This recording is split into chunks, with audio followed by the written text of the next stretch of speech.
Honorable Joanna Béranger.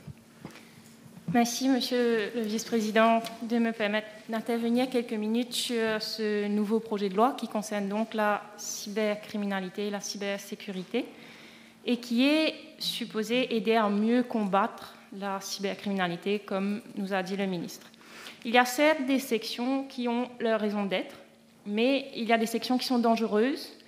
Et surtout, on a beau chercher, mais on ne voit pas de mesures additionnelles préconisées pour améliorer les techniques d'investigation ou pour faire en sorte que les enquêtes durent moins longtemps. Je dis mesures additionnelles parce qu'il faut rappeler que la grande majorité des mesures préconisées dans ce projet de loi existent déjà sous le Computer Misuse and Cybercrime Act de 2003. Je vais donc passer assez rapidement sur les sections qui posent problème et je commence par le terme qui dérange de manière unanime, c'est-à-dire la définition du terme « arme » qui est tellement large qu'il pourrait être utilisé dans n'importe quel contexte, ce qui est évidemment totalement inacceptable, puisque cela ouvre la porte à tous les abus. Et ici, je voudrais répondre à l'honorable Mayotte, qui disait juste avant moi que mon collègue de parti, l'honorable Youtim, comparer ce qui n'était pas comparable, comparer le terme « annoyance » à « arme », alors que ce n'est pas la définition elle-même que l'on compare. On sait très bien que ce sont deux définitions qui veulent dire deux choses différentes, mais c'est le manque de précision dans ces deux termes qui est comparable. Et l'abus de termes trop vagues, Monsieur le Vice-président, il y en a eu sous ce même gouvernement, comme l'ont rappelé tous les orateurs avant moi. Et je le rappelle, au MMM, nous condamnerons toujours toute forme de dénigrement, y compris sur les réseaux sociaux, mais certaines personnalités publiques n'ayant pas apprécié des opinions, ayant vu leur ego être blessé par des vérités exposées par les internautes, n'ont pas hésité à abuser du terme trop vague, justement, qui était celui de « annoyance », dans l'espoir de traumatiser des internautes et pour essayer de museler l'opinion publique. Durant les 3 dernières années, pas moins de 10 personnes ont été arrêtées pour avoir enfreint l'ICTA, dont 2 arrêtés et emprisonnés pour avoir fait des mimes. Des mimes, selon le dictionnaire d'Oxford, c'est ce qu'on appelle des images humoristiques. Pour avoir fait des mimes, donc des images humoristiques sur le Premier ministre, 2 personnes ont été arrêtées et emprisonnées. Alors que de l'autre côté, comme l'a mentionné le ministre des TIC, des hommes ont circulé des photos de femmes nues sans leur consentement, et d'enfants également. Et cela profite encore de leur liberté aujourd'hui. Cela court toujours les rues, représente toujours un danger, continue de créer encore d'autres et d'autres groupes sur l'application Telegram pour échanger ces images indécentes, alors que de nombreux indices permettent de situer les responsables. C'est quand même incroyable, cette politique de 2 poids 2 mesures, et combien les arrestations peuvent se faire rapidement, dépendant de la personne qui est à l'origine de la plainte, dépendant de sa proximité avec le gouvernement. Heureusement, par la suite, le jugement Sigum, qui a été cité avant moi, a mis en lumière l'anticonstitutionnalité de ce terme « causing annoyance », ce qui a quand même, il faut dire, calmé quelques ardeurs. Je ne vais pas revenir en profondeur sur ce jugement, mais je vais quand même citer un extrait qui dit, je cite, « The legislator should have ensured that the said section, which is a criminal provision, has the quality of predictability and certainty, the most so when it limits the right to freedom of expression. » Et qu'est-ce que le gouvernement vient proposer ici à travers ce nouveau terme « arme » ? Est-ce qu'il vient proposer quelque chose de certain? Est-ce qu'il vient proposer quelque chose de predictable? Au contraire, une taquinerie qui peut paraître anodine pour la plupart pourra être définie comme arme pour certains. Donc il est regrettable que le gouvernement n'ait pas tiré les leçons de ce jugement. Puisque quels sont les garde-fous ici face aux éventuels abus? If harm has been done, who will assess its mental impact? Who will decide if there was ill treatment? What is neglect? Dans d'autres pays, il y a une méthodologie bien précise à suivre pour arriver à conclure s'il y a eu effectivement arme. Ce n'est pas fait n'importe comment. Il y a une évaluation préliminaire qui est faite concernant le contenu en question lui-même, mais aussi le comportement de la personne qui en est à l'origine. Il est obligatoire d'évaluer le comportement de la personne en général et de le comparer à certains standards raisonnables et crédibles avant d'arriver à tirer des conclusions, avant d'arriver à prendre des actions. Mais ici, il n'y a aucun garde-fou et il faut des garde-fous. Il en va de notre démocratie et de nos libertés fondamentales. La deuxième partie du projet de loi introduit le National Cyber Security Committee. Encore une fois, totale opacité sur le mode de fonctionnement de ce comité qui sera, rappelons-le, sous l'égide d'un chairman nommé par le Premier ministre. Premier ministre qui aura donc à nouveau la main mise, alors qu'on ne cesse de le répéter que de manière générale, beaucoup trop de pouvoirs sont mis dans la main d'un seul homme. Ce comité n'aura aucune indépendance, sera à la merci du gouvernement, et pour autant, les décisions que prendront ce comité impacteront tous ceux et celles qui utilisent Internet. Donc, les Mauriciens et Mauriciennes ont le droit de savoir qu'est-ce qui régira le fonctionnement de ce comité, qui aura le dernier mot. D'autant plus que parmi les fonctions de ce comité, on peut voir qu'il peut, je cite, « perform any other relevant function conferred on it under this act or any other law ». Et ici, il y a donc danger. À côté de cela, Monsieur le Vice-président, il faut le dire, si ce ne sont pas des conseils, ce sont des comités qui se multiplient. Cet énième comité s'apparente à encore du gaspillage de l'argent des contribuables, puisque ces fonctions pouvaient être exercées par d'autres structures similaires qui existent déjà, et l'on y voit donc difficilement une autre raison pour sa création que celle de pouvoir y placer les copains, les copines et les autres amis d'enfance. En troisième partie, nous avons les infractions. Et ce projet de loi prévoit 11 nouvelles infractions. Le ministre nous a dit que ces nouvelles infractions vont augmenter notre résilience. Mais comment est-ce que ces infractions vont décourager la criminalité sur Internet quand on sait que, comme l'a dit le ministre, les cybercriminels sont de plus en plus déterminés? Comment la simple existence de ces nouvelles infractions vont faciliter la mise en application de la loi? Parce qu'il est là le vrai problème.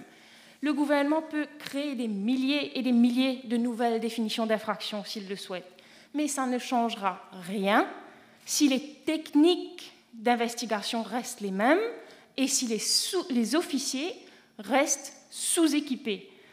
Ma suggestion est donc de focaliser davantage sur la formation pour améliorer les techniques d'investigation des officiers, sur le matériel qu'ils ont à leur disposition et de les rendre plus accountable également. Concernant la section 11, Misuse of Fake Profile, concernant l'utilisation même de faux profils, bien évidemment que nous sommes d'accord qu'un faux profil ne doit pas être utilisé pour faire du tort. Mais, Monsieur le Vice-président, j'aimerais éclairer la ministre de l'Égalité des genres et du bien-être de la famille qui, mardi dernier, nous disait qu'il ne peut y avoir d'autres raisons pour les personnes qui utilisent des pseudonymes sur Facebook que de vouloir faire du tort et de circuler des fausses informations. Quel toupet de venir ensuite accuser l'opposition de faire de la démagogie. Et je regrette que la ministre en question ne soit pas là. C'est ça de la démagogie. C'est trop facile de venir dire que tous ceux qui utilisent des pseudonymes ont de mauvaises intentions. Donc, hop, il faut leur enlever la liberté d'expression. Peut-être que la ministre n'en a pas conscience, mais de nombreuses personnes n'ont pas le choix que d'utiliser des pseudonymes pour pouvoir s'exprimer, soit parce qu'elles sont fonctionnaires et qu'elles ont peur des représailles, soit parce qu'elles sont terrifiées par le climat dans le pays. Et il y a de quoi, avec des agents politiques qui disparaissent, des morts mystérieuses ici et là, des arrestations arbitraires, certains internautes ont de quoi être terrifiés par le climat dans le pays. Et ces internautes qui n'ont pas forcément de mauvaises intentions préfèrent donc utiliser des pseudonymes pour pouvoir s'exprimer. Et c'est important qu'ils puissent le faire, mais bien évidemment en respectant des limites. Et c'est là où le terme « arme » pose problème, comme je l'ai évoqué. C'est pour cette raison aussi que le terme « arme » doit être mieux défini. Et aussi, pour rappel, à la ministre de l'Égalité des genres et du bien-être de la famille, en cette journée mondiale de la prévention des agressions sexuelles chez les enfants, malheureusement elle n'est pas là, comme je viens de le dire, mais j'aimerais lui rappeler que le Children's Act n'a toujours pas été proclamé, donc nous ne sommes toujours pas alignés avec nos engagements internationaux, et que si elle voulait vraiment la protection de nos enfants, elle aurait permis la proclamation des sections qui sont applicables, et elle n'aurait pas attendu que le Children's Code soit prêt. Ensuite, la section 17, à ce niveau, on n'a rien à reprocher à la section de cyberbullying, quoique là encore, il aurait fallu que ce soit mieux défini. Mais, Monsieur le Vice-président, juste, je voudrais rappeler qu'avant de vouloir réguler le bullying sur Internet, il faudrait que l'exemple commence ici, dans cette chambre. Ensuite, avec la section 23, Failure to moderate undesirable content, je pense qu'il est important de rappeler l'épisode du consultation paper de l'ICTA. Plusieurs l'ont fait avant moi, mais je me dois de le rappeler qu'en avril dernier, ce consultation paper tentait de filtrer les contenus sur les réseaux, mais avait évidemment déclenché un tollé dans l'opinion publique. Et en réalité, plusieurs sections de ce projet de loi, les sections 11, 23, 29, 30, ont toujours la même intention, ont toujours le même esprit, c'est-à-dire filtrer, intercepter les données des internautes pour contrôler les réseaux sociaux. Mais ici, dans ce projet de loi, on essaye de le faire de manière déguisée en se cachant derrière la cybercriminalité. On lit donc à la section 23 que les administrateurs de comptes, ici on parle de comptes Facebook, mais aussi des services de messagerie et d'échanges en ligne comme WhatsApp, Twitter, Telegram, Instagram, TikTok, enfin, bien sûr, Facebook également. Les administrateurs de comptes, donc y compris les médias, se verront risquer une amende de 1 million, 20 ans de prison, s'ils n'ont pas su contrôler des commentaires qui auront donc été jugés comme indésirables par une autorité investigatrice. Je suis très étonnée quand j'entendais le ministre dire que cette section est très claire. Est-ce qu'il trouve que le terme « deceptive » est clair? Est-ce qu'il trouve que le terme « inaccurate » est clair? Encore une fois, ce sont des termes beaucoup trop vagues qui ouvrent la porte aux abus. On retrouve ici le même problème qu'avec le terme « arme ». D'autant plus que ce n'est absolument pas aux autorités investigatrices de décider ce qu'est un contenu indésirable ou pas. C'est un grand danger que de mettre ce pouvoir dans les mains de la police, et ce n'est pas son rôle. Mais par contre, c'est notre rôle à nous, en tant que patriotes, justement, de venir tirer la sonnette d'alarme quand il y a danger d'abus. Dans un pays où des citoyens ont été arrêtés pour avoir fait des images humoristiques, il est fort probable qu'avec des termes aussi opaques, on doive s'attendre à des arrestations tout aussi ridicules et arbitraires que l'on a vues sous l'administration de ce gouvernement ces dernières années. Et bien évidemment, Monsieur le Vice-président, je regrette fortement qu'il n'y ait pas eu de consultation publique avant la présentation de ce projet de loi. Mais à travers, justement, le consultation paper de l'ICTA, qui voulait filtrer les données en ligne, les Mauriciens et Mauriciennes ont rejeté en masse cette mesure. Les Mauriciens ont rejeté cet esprit de censure, et notamment à travers une pétition en ligne qui avait été signée par pas moins de 22 964 Mauriciens et Mauriciennes. Une véritable levée de bouclier, donc, et il leur a fallu faire marche arrière. Mais il semblerait, comme je le disais, que ce soit ces mêmes mesures dangereuses et abusives que le gouvernement essaye ici d'implémenter dans une nouvelle loi, à travers les sections que j'ai mentionnées, mais aussi à travers l'article 29 et l'article 30. L'article 29 vient autoriser les autorités à contrôler, collecter les données sur Internet en temps réel, ce qui était un autre but du consultation paper de l'ICTA en avril dernier, c'est-à-dire décrypter et archiver le trafic sur les réseaux sociaux avec l'aide du fournisseur de services. Et là, maintenant, avec ce projet de loi, ça pourra se faire en toute confidentialité.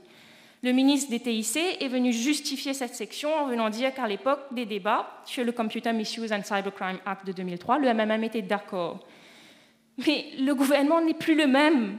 À l'époque, personne n'imaginait que des arrestations arbitraires, comme on en a vu, pouvaient se faire. Aujourd'hui, la population ne fait plus confiance à ce gouvernement. That this kind of law already exists in some form does not stop the situation from being highly worrying, given the type of arrests made so far in this country. Once computers and phones are in the hands of authorities, they can plant whatever they like on there and get people arrested. This is a risk that must be taken into consideration. However, This measure can also be a good step towards securing data, but we still need Freedom of Information Act, which was an electoral promise made by l'Alliance Les Peuples since 2014. We are still waiting for it. A Freedom of Information Act will enable the population to access their own data generated and collected by private companies, local and foreign, and will enable people to have a better control on their own data and its security. Finally, Mr. Deputy Speaker, sir, I wish to ask, what is the cybersecurity standard here? I've done some research and I've seen that in many countries there are cybersecurity standards that are utilized to protect the cyber environment. For instance, in United States of America, there is the NIST, the National Institute of Standard and Technology for Cybersecurity Framework. Obviously, the principal objective of using those techniques is to reduce the risks, including prevention or mitigation of cyber attacks. That a cybersecurity standard be clearly defined is my suggestion here, and this could be taken care of by an independent cybersecurity authority. We need to make sure the law gets the right standard to secure data, but this bill does not say anything about those techniques and what will be the standard, so we fear that nothing will improve in practice. Therefore, as my colleagues explained, certain sections of this bill gives us the impression that this bill's job is only to expand the scope of cybercrime and reclassify crimes committed under breach of ICTA as cybercrime. Et c'est pourquoi je pense qu'il est important que le Select Committee proposé par l'honorable Boda avant moi soit mis sur pied, puisque nous sommes d'accord sur quasiment la moitié de ce projet de loi. Nous sommes d'accord sur l'impératif de créer de nouvelles infractions pour être à jour avec notre époque, sur l'impératif de protéger les plus vulnérables. Mais l'autre moitié du projet de loi est à discuter, comme par exemple le manque de précision de certains termes, le filtrage des réseaux sociaux qui n'a pas sa place dans ce projet de loi contre la cybercriminalité, les peines qui sont disproportionnées, le manque d'indépendance de l'autorité qui est en train d'être créée, l'absence de cadre, l'absence de méthodologie. Et donc, c'est typiquement la situation où un Select Committee aurait toute sa raison d'être. Les Select Committees sont régis par la section 60 des Standing Orders, et ce Select Committee ferait donc des recommandations, soumettrait un rapport où il proposerait des amendements, et ces amendements seraient soumis à l'approbation du Parlement. Parce que oui, bien évidemment, que nous sommes contre toute forme d'abus et de fraude sur Internet, et nous le serons toujours. Mais il ne faut pas se tromper de combat.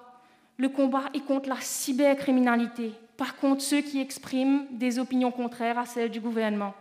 Donc, pour que cette lutte soit juste et efficace, il faut un cadre adapté, des officiers mieux outillés et surtout des garde-fous, c'est-à-dire la garantie que les droits fondamentaux des Mauriciens et des Mauriciennes seront respectés. Je vous remercie.